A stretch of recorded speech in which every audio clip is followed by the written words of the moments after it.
Hello and welcome to the Motorsport Coaching Podcast. I am your host, Belinda Risley, and I do appreciate you taking your time out to listen to my podcast today. Team, if you are enjoying this podcast and you're finding lots of value, or if you don't like it, I'd really appreciate it if you could race over to your preferred listening platform, rate and write as a review to help with the algorithm to get into more motorsport athlete ears.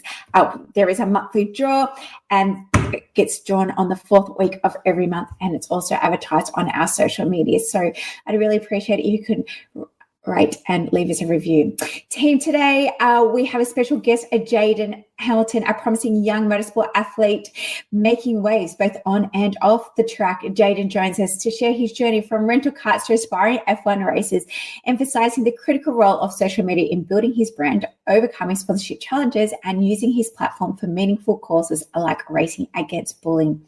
In this episode, we'll dive into Jaden's social media strategies, particularly his effective use of Instagram engagement, the importance of consistent content, and his experiences with professional networking on LinkedIn. We'll also, of course, discuss his racing career and his future academic aspirations. And we're going to explore his sponsorship journey, the hurdles he's faced, and his advice for aspiring motorsport athletes. Team, stay tuned as we uncover the inspiring story of Jaden's rise in the motorsport world and his impactful initiatives aimed at making the industry a better place. At the end of today's episode, I do have a free gift for you. You can race over to the show notes to check it out. Basically, it's a sponsorship process checklist to ensure that you've got everything you need in order to successfully seek sponsorship. So race over to today's show notes or otherwise to motivatetraining.com.au/podcast. I hope you enjoy today's show. Great to be a podcast. How are you today? I'm good, thanks. How are you? I'm very well, thank you. So can you tell us a little about your journey into motorsport and what sparked your passion for motorsports? Yeah, so I've had a relatively short motorsport journey compared to everyone else. So as most people do, I started in rental karting. So in 2019, I started in the Le Mans Driver Academy, which was called the Young Driver Academy. So what we did is that every Wednesday afternoon after school, we would come down and we would get taught about racing lines. We get taught about braking every week, and we'd get taught how to drive a rental kart, like a race kart. And I did that for a couple of years throughout COVID. And then as we came into 2022 and 2023, I got my own race kart. So at the end of 2022, I did testing at Stony Creek. And then into 2023, I then started to race across Victoria at places such as Todd Road, Puckapunyal and Oakley. And then this year, I've raced in Australian Formula Open in Formula 4. And then the year coming up, I'm going to be running in the Formula Regional category. Oh, that's hot off the press. Let's go back a little bit. Where's Stony Creek? It's east. I've got it on the tip of my tongue. Pardon? Yeah, it's out in Gippsland. Yeah, it's out in Gippsland. It's like 3 or so hours from Mornington, where I live. Yeah. I'm not part of it. It's like a hill climb, Motorcana. It's so it's actually like a weird hybrid track. I haven't seen anything like it. So it's like they have rental karts running at the same time. So that like if it's a Saturday, they'll have rental karts running in their own session, and then people can come down and run their go-karts as well. So the ones that they have from home. So like they'll have maybe a 20-minute session where it'll be kids in between like 6 to 12. Another session where it will be the seniors, and then the third session will then be the rental karts, which are the people that just come and pay for a normal kart ride like Le Mans and Dandenong. Kind of like the Bend, but in Stony Creek. Yeah, exactly like that. Yeah. Let's look into that. So that's fantastic. And as you just mentioned, Formula Regions. So tell us a little bit about that category. So it's going to be piggybacking off the Formula Regional Series in New Zealand. So we're going to be bringing over the Toyota regional cars, and then we're going to be racing them in their off-season. So they race in between December to February, whereas we'll be running from late March to April all the way to November. Yeah. So while their cars aren't racing in New Zealand, we'll be racing them here. And then our race will be in New Zealand, so then they can go straight into their season. That's pretty cool. I didn't realize. Yeah. It's only been developed recently. So we announced it at the last session of Formula Open at Phillip Island. So we had the announcement there, and we had the banner up and everything. We had the press release, and then we're just still trying to sign on drivers now and try and get all the intricacies done. So, but pretty much most of it is going to be underway. We've got the approval from Motorsport Australia, so it's definitely going to be going ahead next year. And so what's the difference between F4 and F regional? So the regional cars they're a little bit bigger, so the actual car's a little bit bigger, and so is the engine. So the Formula 4 that I drive is a Abarth 1.4 litre turbo, whereas the Formula Regional is a 1.8 litre turbo from Alfa Romeo. And the Regional has a bit more downforce than the F4 does. So it's got a more intricate floor. It's got multiple tiers of front wing and back wing. So it does have about the same top speed when you account to all of the downforce, but it can go through corners a lot quicker, and it needs to have different style of driving because you do have more downforce than an F4 car. And am I correct in saying that that's like the feeder series into the international F4s? Yep. So that's that's definitely correct. Yeah. So it's it is a feeder series into like international, for example, GB3. So for example, some people go from Freaka in Europe and then go to GB3, and then when they go to GB3, then they go to FI F3 and then go to F2 F1. But it will be like another stepping stone. So it is that stepping stone in between F4 and F3. There's so many categories. It's so overwhelming. How do you know which is the right category to race? Half the time I don't know. I know. Because there's so many different years. It gets confusing because you think it would be 4, 3, 2, 1, but it goes it goes to the regional category in whatever country you're in, so like Asia or New Zealand. Then it would go to Freaka, the European Championship, and then you would go to GB3, and then you'd go to F3, F2. If you want to try and follow that journey along, it's a lot. Projection to F1, but it's just so overwhelming. Like there's no direct pathways, and there's lots of opportunities, which is fantastic. But even though you've only been racing for a short amount of time, you have amassed a lot of social media followers. And obviously this podcast is for grassroots to amateur motorsport competitors. So do you have any secrets or insights as to how you've been able to grow your social media so predominantly? So it's mainly just remaining consistent. So having a consistent outflow of content. So like every race weekend, we sort of think about what we actually want to get media-wise out of a weekend. So for example, with our head of media at AFO, we'll think of maybe some interviews that we can do. So in that way, AFO can use the interviews as well as we can use the interviews. And then we'll also get some content made. We'll think about what content we want to make that weekend for our sponsors and also for ourselves. So like we get onboard footage from our GoPros. So my mechanic has a 360 GoPro, so we get some long form and short form content from the 360 GoPro. And then we also just get videos and photos throughout the weekend. And we try and get as much audience interaction as possible. So for example, the last race weekend we had the Le Mans Driver Academy kids come down. We got a bunch of content with them coming out. We got a bunch of content coming out with them. And that was so then Le Mans can go and post their content, and the kids can post their content, and we can post our content. But it sort of helps all of us, if that makes sense. So like the kids will get their exposure, we'll get our exposure, and then Le Mans will also get their exposure. Yeah, exactly. So that's fantastic. Yeah, sorry. Oh yeah, I was gonna say it's just all about being that consistently having that plan, just having the plan of what you want to pump out.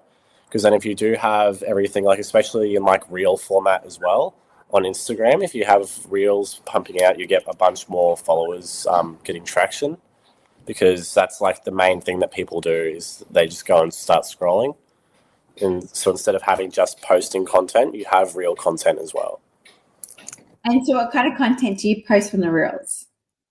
So it's mainly inspired by what we do based on TikTok. So we'll mainly get a series of clips or a series of photos. We'll splice them together with some music on TikTok, and then we'll go and put that onto reels. So we just try and keep it nice, short and quick, because if you have it too long, you're going to lose your audience quickly. And if you lose your audience, then you're not going to be able to gain traction or followers. No, definitely not. I just keep like looking at your hair and I'm like, I'm just so lucky love your hair right now. So sorry. I'm just like, and I've told you that before, you needed like a shampoo and conditioner sponsor. So I do apologize. I'm still getting over my cold. No, but yeah. Yeah, I just did it before, so it was just a quick get together. Yeah. And so do you love like being obviously a motorsport athlete and knowing like there's so many other elements that you need to do, like social media, like sponsorship seeking, like PR and media? What are your thoughts about doing all those kind of processes? Well, I found it a little bit annoying. And like, how have you found them?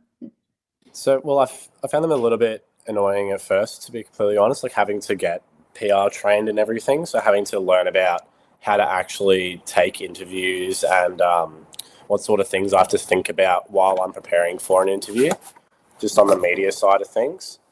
But it's been a good learning experience because it's something that is needed as a motorsport athlete, and even down to like how the car works and all the setups and all the intricacies. It is really good to like take it as a learning experience as well as also appreciating how cool it is to actually be a motorsport athlete. But it is very important to always be asking questions and always trying to learn more every weekend. But yeah, it was a little bit of a learning curve at the start just because I hadn't had anything like that before.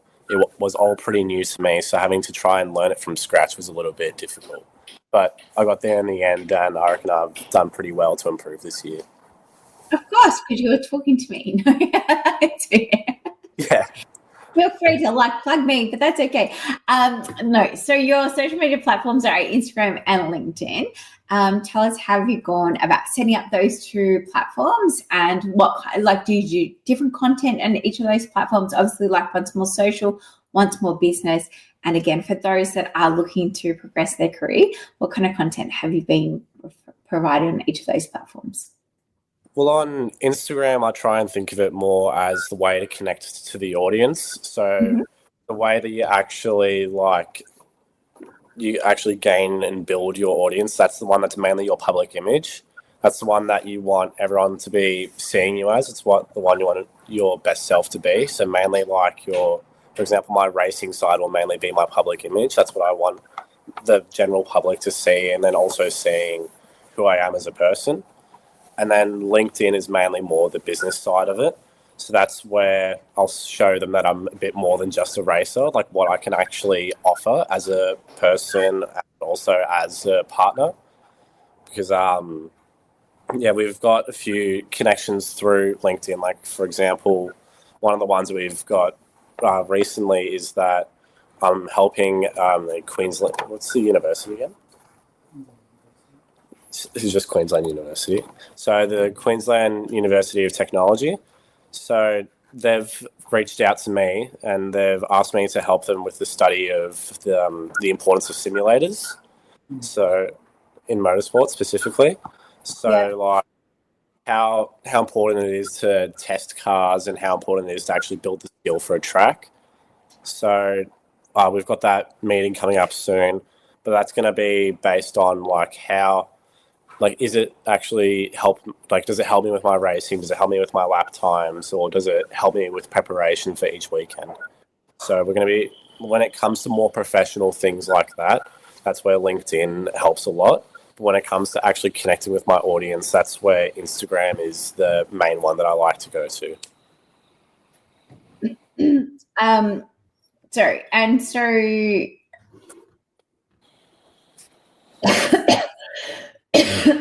sorry, my cold. Sorry. No, it's all good. Hesitant about doing, but it's okay.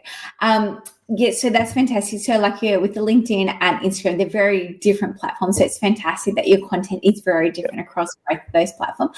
But as you mentioned about LinkedIn, it's been successful for you seeking sponsorship. So we might go down that track now.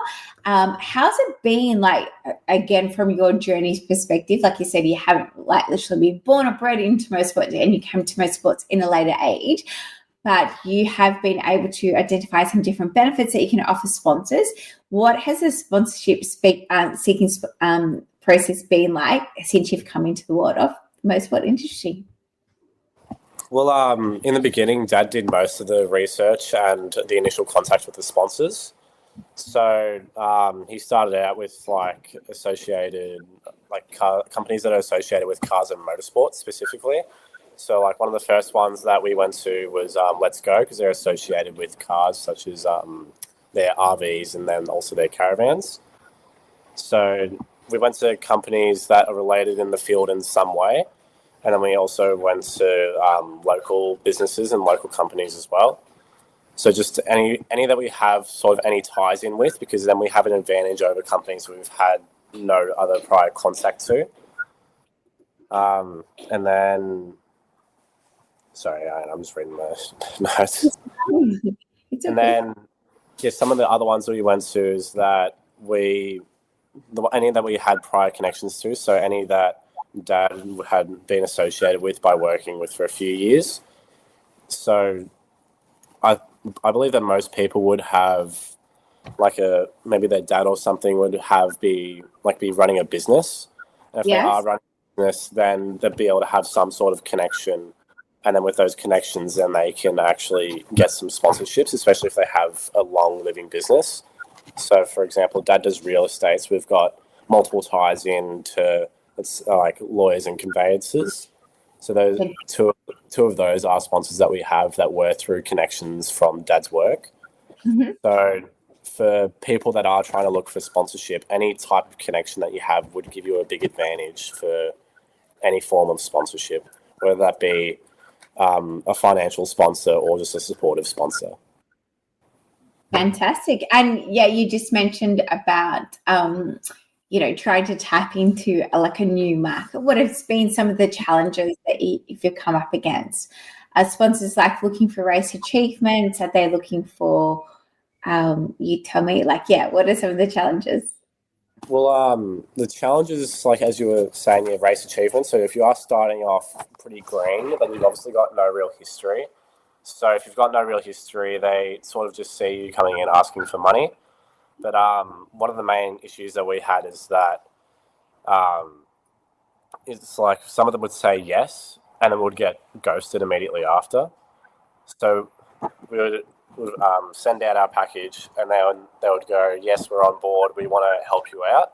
And we'll have a series of emails, and then all of a sudden after that, they just ghost us, and they don't tell us why, or they don't acknowledge us.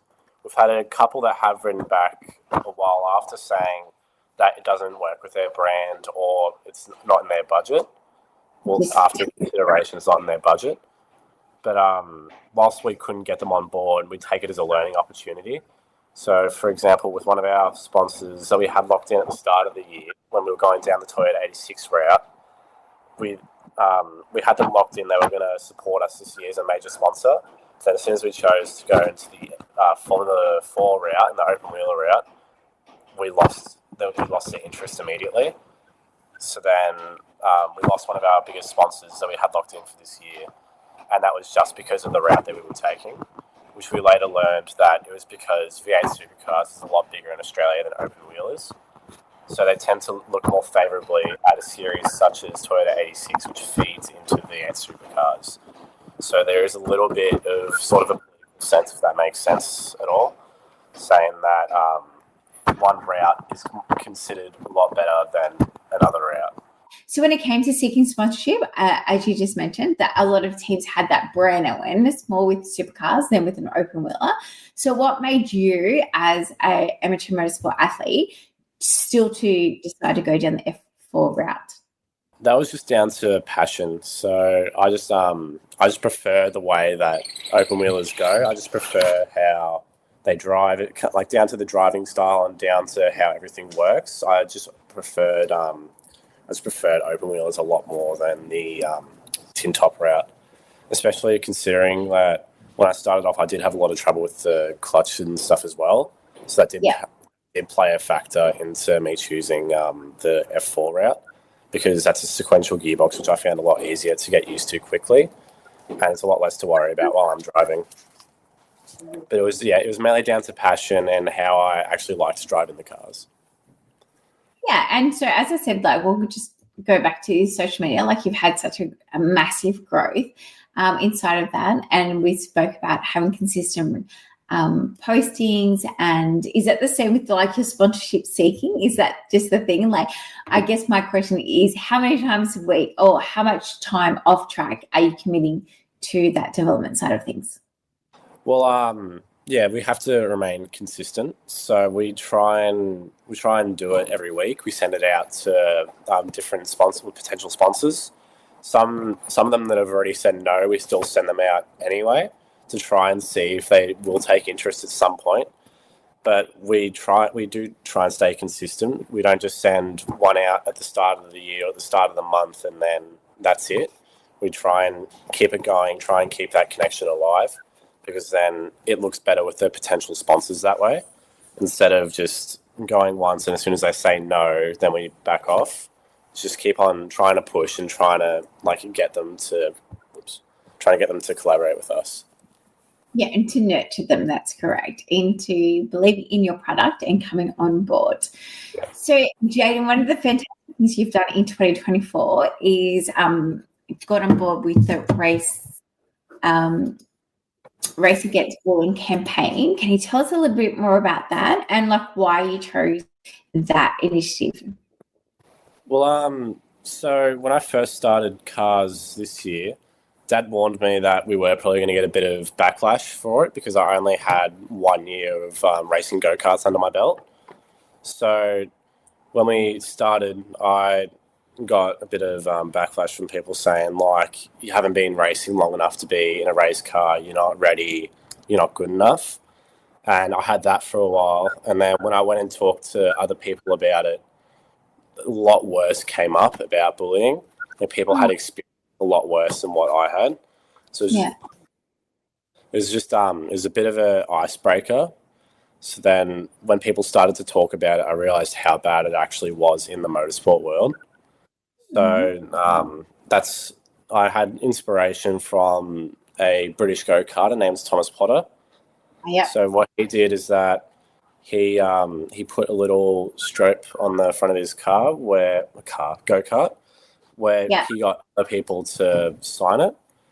And then that was supposed to help spread awareness for the bullying that was happening, because his sister and himself were affected by bullying as go-kart drivers. So I decided to do the same thing, but on my race car. And I did the same colours as Bully Zero after we reached out to them. So we had the orange panel on the front of the car, then we invited people to come in and sign on it, which all of that was heavily influenced by Thomas Potter. And then we went with the same hashtag that I'm blanking on his name now. Chaz Mostert, he had, which was the no social hate. So we had that on the front of the car with Race Against Bullying, which Race Against Bullying was the hashtag we had with Bully Zero. Mm-hmm. So we had those two hashtags on the front, tagging on to Chaz Mostert's hashtag as well. And then, it was mainly just to try and spread awareness for how bad it actually is in motorsport. And just on the effect that it has on people. Yeah, and as you can see through your social media posts, you've had an enormous amount of outreach and support for this project. So well done to you. And I don't know if that's a good thing or a bad thing, that unfortunately we are at that point, but you've definitely raised a fantastic point within the industry. Have you heard some positive stories that have come through since you've launched this initiative that you'd like to share with us? Well, when we first launched it, we reached out to Motorsport Australia, and they were happy to help out and spread the message. So they collaborated with Speed Cafe and Shannon's series, and they had an article posted up, and then everyone, all of them were sharing it on social medias. So they helped try and spread the message. They were helping by saying that I was running this campaign on the Shannon's weekend at Sydney. So they helped spread the message for awareness, and then we got a lot of TV time while we were actually on the race weekend. So on the Saturday, for example, we had the safety car, and for about 5 minutes, the TV reporters were talking about the Bully Zero organisation and the cause, which that was really good to hear, because they were happy to talk about the effect that it had on people and the actual cause that we're going for, and talking about how it's piggybacking on Chaz Mostard's hashtag as well. Fantastic. And is that an initiative you're going to be carrying over in 2025, or what's the grand plan for your movement at the moment? Sorry, you glitched a little bit at the start there. I only got the last part. Oh, sorry. I'm like, is that something you're going to be running with in 2025 as well? Or what is the initiative? Oh, what is the grand plan for 2025? But I'll still be partnered up with them for next year as well. So I'm still going to try my best to try and help educate people about the severity of it. It's a lot more severe than what people think it is. They give it a lot less than what it actually does take effect in the motorsport world, especially in go-karts as well with the younger children. It's I'm still going to be with them definitely for 2025 in the future. Fantastic. And what's the grand plan? How are you just trying to combat out trolling in social media, or in motorsport specifically, or what is the grand plan? Well, we're going to start off with trying to get out as much as possible in motorsport, not just when it comes to trolling and with just bullying, on a milder scale. I'm going to try and get it into the actual workplace of motorsport as well, because we've heard stories of, for example, media staff who have taken abuse from drivers or workers. They've copped a lot of bullying over the years, and even when it comes to officials cop a lot as well from parents in go-karting when they're just trying to do their job. So you'll see a lot of verbal abuse and sometimes even physical abuse, which I'm going to try and spread awareness for it, to say how it actually affects people, and we need to try and stop it as soon as possible, because we shouldn't be we should be treating our community a lot closer than what we are treating it at the moment. And you are a beautiful boy, I already think that of you. And so not only are you doing that, but your mum has a beautiful business as well. So do you want to talk about I Am and a little bit more about how the inclusiveness of her product is? Well, yes, so my mum runs a company called I Am Co. So what she does is that we have these little tags about that big inside of different types of clothing. So, for example, in a jumper, when you have the little pockets, you'll be able to actually feel a word for a sort of an affirmation. So it's supposed to help people with depression and anxiety.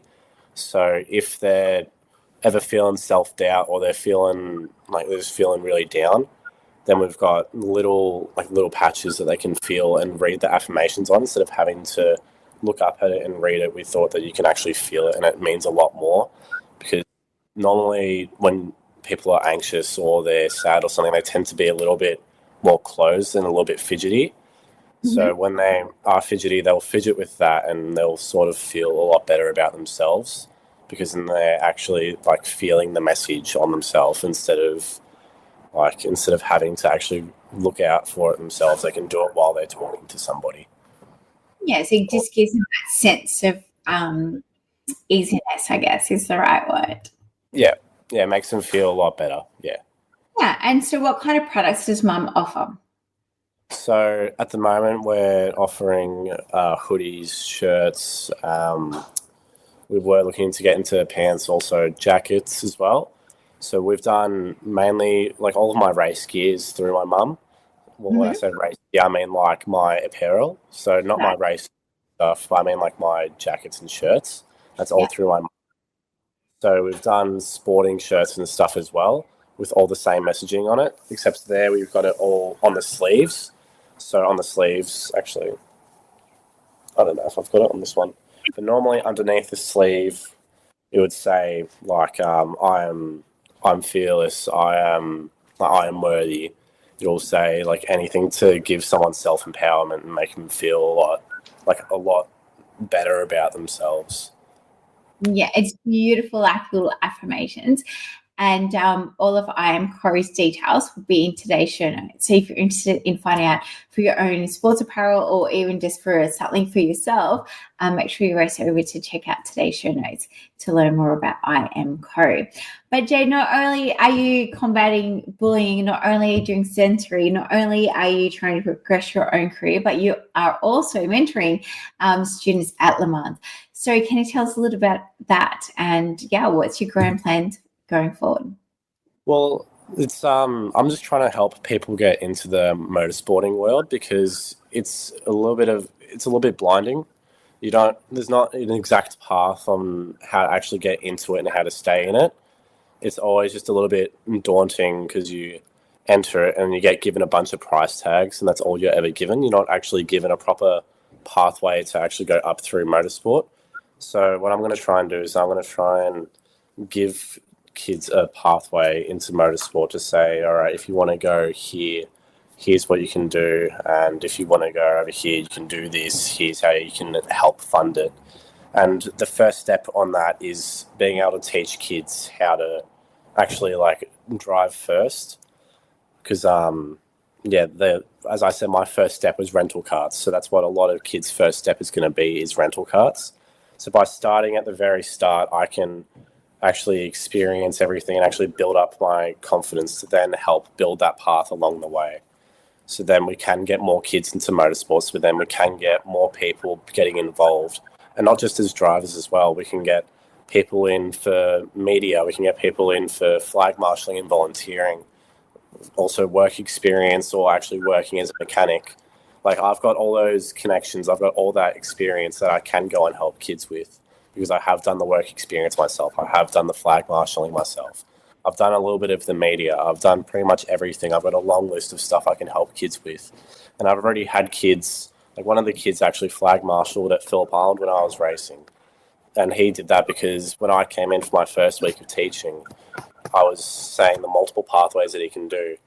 And then he thought that flag marshalling would be really cool because I said it was one of the best views on the track easily. And he thought it would be really good to, one, watch me race right next to me, and two, to actually go out and experience the racetrack for himself right next to it. So it's very good, yeah, and it's just showing that there's a lot more to it than just being a driver as well. Yeah, and it's fantastic. We thank you for giving back to the sport because a lot of times the athletes don't. So again, thank you. So you've pretty much touched base on next year, what you're going to be doing in 2025. What does your year look like? Tell the people, are you still at school? Are you going to uni, or is like racing your life? Well, yeah, I'm still in school. I'm going to be doing Year 12 next year. So we're gonna try and keep it mainly in Australia.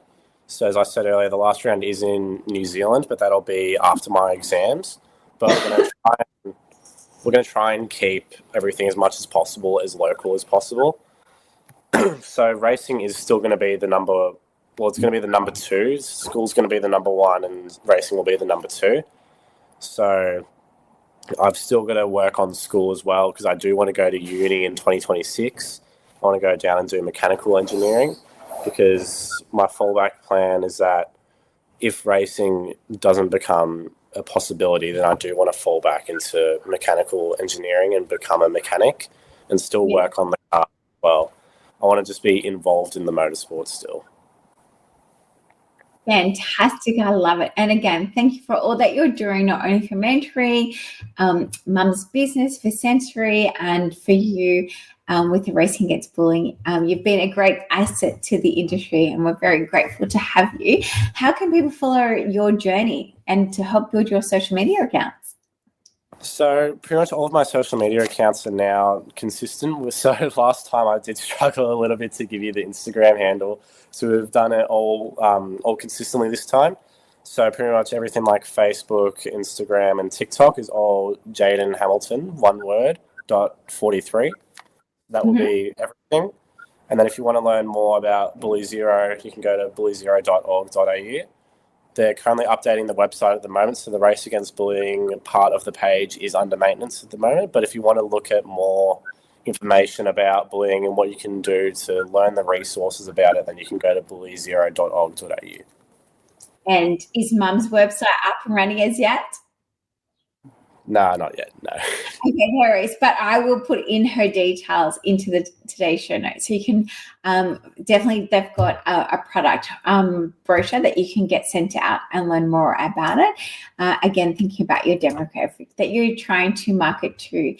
Jaden, thank you very much for joining us today. Is there anything else that you'd like to add or say to any of these grassroots to amateur motorsport athletes that wanted to be in your position where you are today? So thank you for having me. Thank you for your support this year.